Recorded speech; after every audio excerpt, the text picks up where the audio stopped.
अधिकतर कभी न कभी हमारे मन में भी ये प्रश्न अवश्य उठता है कि जब दिवाली भगवान राम के 14 वर्ष के वनवास से अयोध्या लौटने की खुशी में मनाई जाती है, तो दीपावली पर लक्ष्मी पूजन क्यों होता है।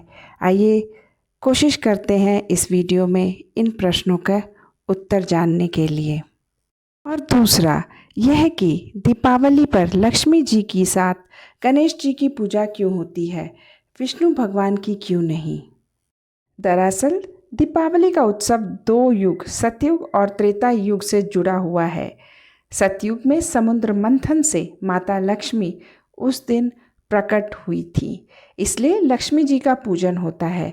भगवान राम भी त्रेता युग में इसी दिन अयोध्या लौटे थे और अयोध्या वासियों ने घर घर दीपमाला जलाकर उनका स्वागत किया था, इसीलिए इसका नाम दीपावली है। अतः इस पर्व के दो नाम हैं, लक्ष्मी पूजन जो सतयुग से जुड़ा है और दूजा दीपावली जो त्रेता युग प्रभु राम और दीपों से जुड़ा है। और आइए आप जानते हैं कि दीपावली पर माँ लक्ष्मी और गणेश जी की पूजा क्यों होती है। माँ लक्ष्मी जी सागर मंथन में मिली थी। भगवान विष्णु ने उनसे विवाह किया और उन्हें सृष्टि के धन और ऐश्वर्य की देवी बनाया। लक्ष्मी जी ने धन बांटने के लिए कुबेर को अपने साथ रखा। कुबेर बड़े ही कंजूस थे, वे धन बांटते ही नहीं थे, वे खुद धन की भंडारी बनकर बैठ गए। माता लक्ष्मी खिन्न हो गईं, उनकी संतानों को कृपा नहीं मिल रही थी। उन्होंने अपनी व्यथा भगवान विष्णु को बताई। भगवान विष्णु ने कहा कि तुम कुबेर के स्थान पर किसी अन्य को धन बांटने का काम सौंप दो। माँ लक्ष्मी बोली कि यक्षों के राजा कुबेर मेरे परम भक्त हैं, उन्हें बुरा लगेगा। तब भगवान विष्णु ने उन्हें गणेश जी की विशाल बुद्धि का प्रयोग करने की सलाह दी। माँ लक्ष्मी ने गणेश जी को भी कुबेर के साथ बिठा दिया। गणेश जी ठहरे महाबुद्धिमान।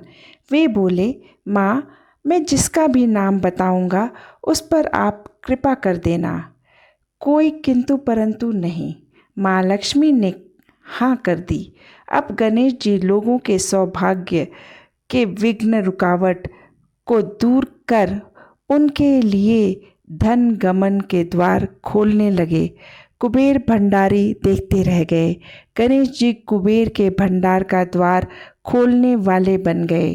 गणेश जी के भक्तों के प्रति ममता कृपा देख माँ लक्ष्मी ने अपने मानस पुत्र श्री गणेश को आशीर्वाद दिया कि जहाँ वे अपने पति नारायण के संग ना हो, वहाँ उनका पुत्रवत गणेश उनके साथ रहे। और दीपावली आती है कार्तिक अमावस्या को। भगवान विष्णु उस समय योग निद्रा में होते हैं। वे जागते हैं 11 दिन बाद देव उठानी एकादशी को।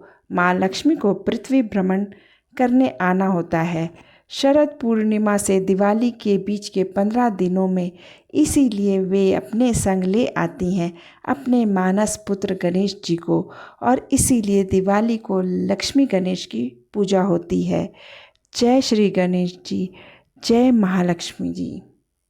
इन सब के अलावा लक्ष्मी पूजन और गणेश पूजन को एक दूसरे पहलू से भी देखा जा सकता है।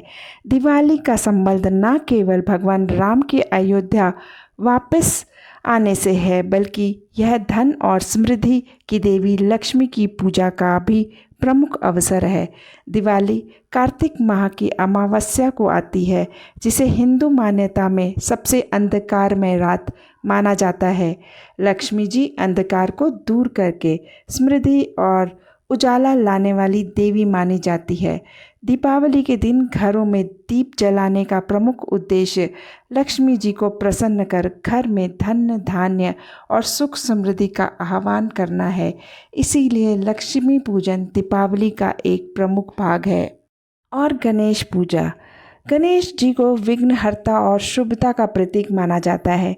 किसी भी शुभ कार्य या पूजा की शुरुआत में गणेश जी की पूजा की जाती है। ताकि कार्य बिना किसी विघ्न के सफल हो सके।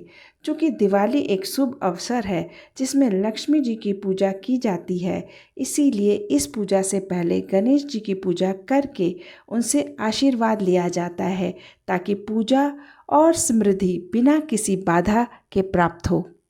तो एक तरीके से कहा जा सकता है दिवाली पर लक्ष्मी पूजन का मुख्य उद्देश्य समृद्धि और धन की देवी लक्ष्मी को प्रसन्न करना है और गणेश जी की पूजा इसलिए की जाती है ताकि पूजा विघ्न रहित हो।